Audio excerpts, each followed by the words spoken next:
Muchas gracias, Susana. Nuestro saludo cordial nueva vez a nuestros oyentes. Hoy un día donde el gobierno de la tarde ha tenido muchas participaciones. Me pareció muy interesante la que podría darle a la República Dominicana participación en una de las vacunas que está en proceso. Ojalá que esto tenga la acogida necesaria, porque le daría también al país una situación especial para recibir, para comprar un producto ya terminado. Eso sería bueno. Hoy, con la llegada de 1 millón de dosis que en un avión que recién aterrizó en territorio dominicano, creo que también eso alivia de cara al futuro gran parte de la planificación y del proceso logístico que se está llevando a cabo. Creo, y cuando digo creo, miro para donde Susana, en que ha habido como menos quejas en estos días. Ojalá que no sea una percepción mía con respecto al proceso que se está llevando. Da la impresión de que algo habrá cambiado.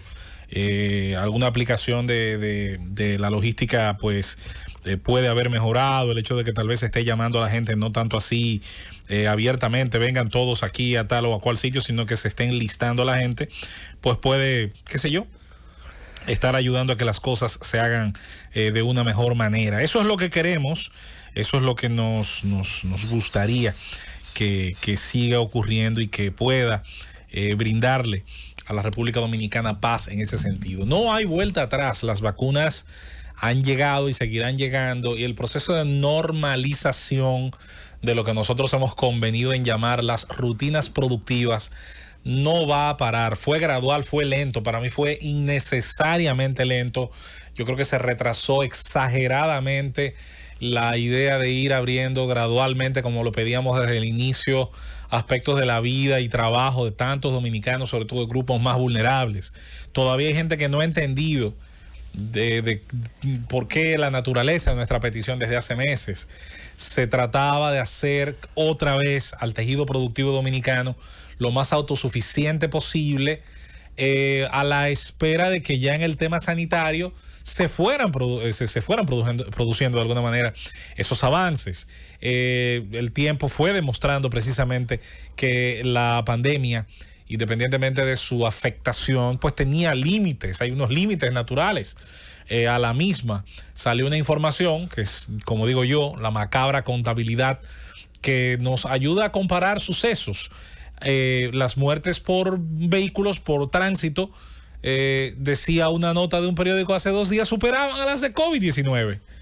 Y esto nos ayuda a ver si tanta gente que habla del tema de la importancia que tiene la vida, y si medimos por esa incidencia tan terrible, tan lúgubre, la afectación de un fenómeno y otro, pues vamos a darle entonces la misma importancia que le hemos dado al COVID a otras terribles patologías que también llevan a la muerte de muchos dominicanos. No nos podemos quedar entonces solamente con lo que una parte de los medios en el 2020 lograron impactar.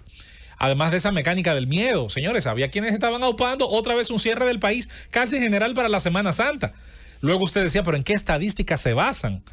¿Cuáles son las condiciones que señalaban las estadísticas para hacerlo? Es más, yo me voy a ir más lejos. Hay unos estudiosos científicos en el mundo que habían llegado a la conclusión hace mucho, no ahora, de que todas las pandemias, analizando incluso las pandemias históricas, la gripe española, el ébola en su momento, solían tener 2 o 3 picos. Cuando usted va a las páginas especializadas que llevan data y que la manejan tanto en gráficos como en cifras, y usted nota la evolución del COVID en casi todos los países donde hay un levantamiento creíble. Y usted va a notar que incluso en el nuestro hay 2 olas bien diferenciadas. ¿Puede haber una tercera? Aparentemente puede ser posible. La diferencia es que ahora se cuenta con la vacunación, además de mucha información, de una mejor capacidad de tratamiento. ¿Qué se espera a futuro entonces? Una evolución del virus. Algunos laboratorios, algunas casas de estudio dicen que esa evolución sería pues para quizás ir evolucionando un virus que afecte más a la población joven, que fue la menos contagiada durante todo este tiempo, y que se convierta ciertamente en un virus incluso más visible en esos grupos, pero con otras características. Miren, vamos a pasar a un tema que hemos querido analizar en estos días, y es el tema internacional. Obviamente es mucho mejor analizarlo en los aspectos que tienen que ver directa e indirectamente con la República Dominicana, y luego los temas más lejanos.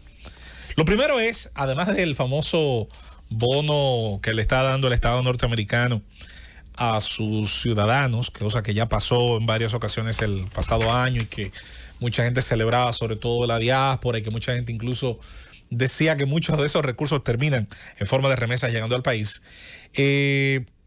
Un dato que sí a mí me parece importante es ver que las autoridades financieras de esa nación, donde residen al menos casi un par de millones, casi 2 millones de dominicanos de nacimiento o de origen, acaba de cambiar su proyección de crecimiento a final del año 2021. La elevó de un 4.5 a un poco más de un 6.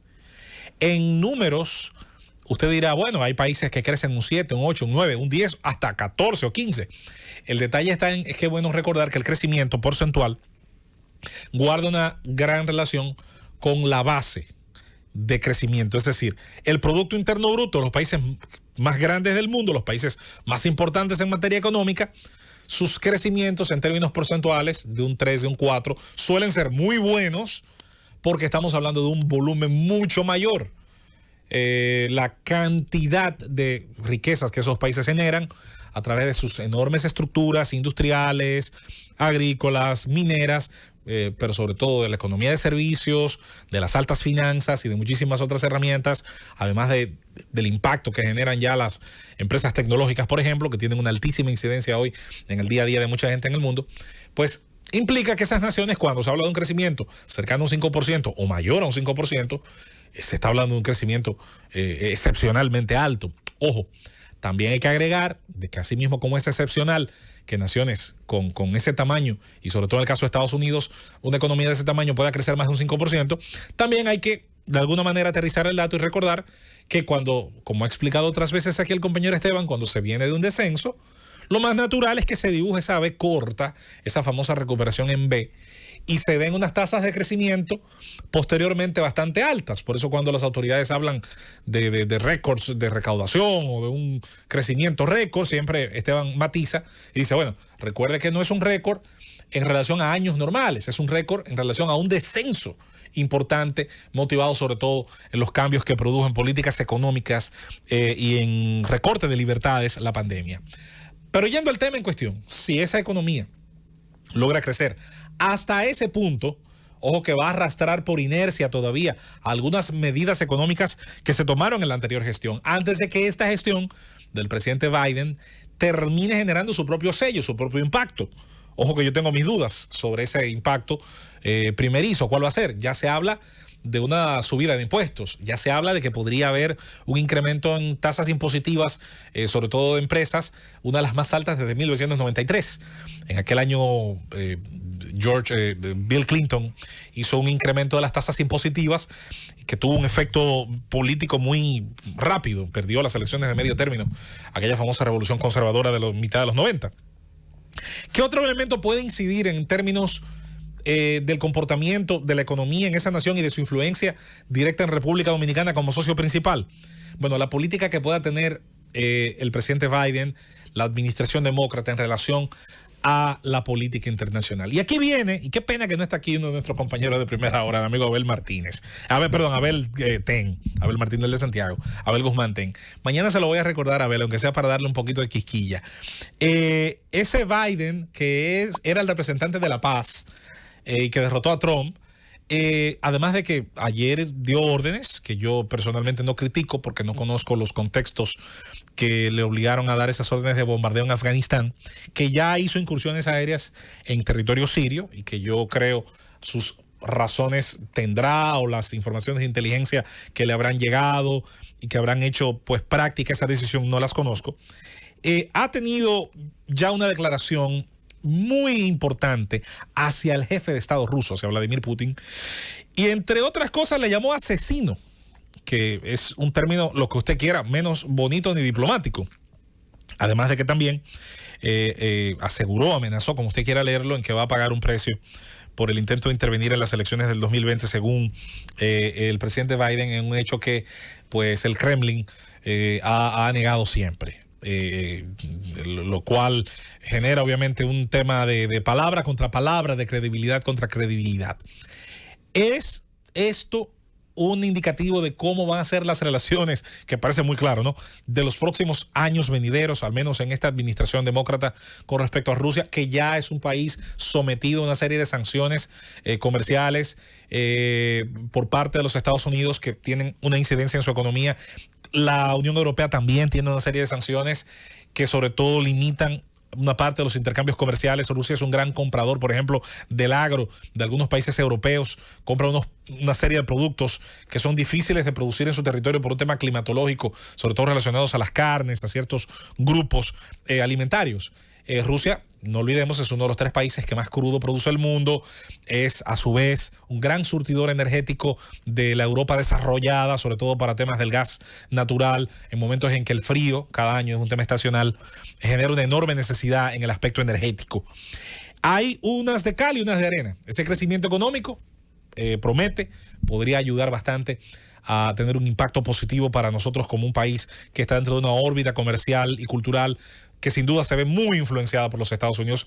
Y también hay que ver más allá de la curva y ver la problemática que podría traer, sobre todo si esta administración es un poquito más bélica de lo que muchos querían ver o estaban dispuestos a aceptar en la campaña contra Trump, y que en la práctica podría tal vez retrotraernos a algunas cosas que ocurrieron en la administración de Barack Obama. Vamos a la pausa.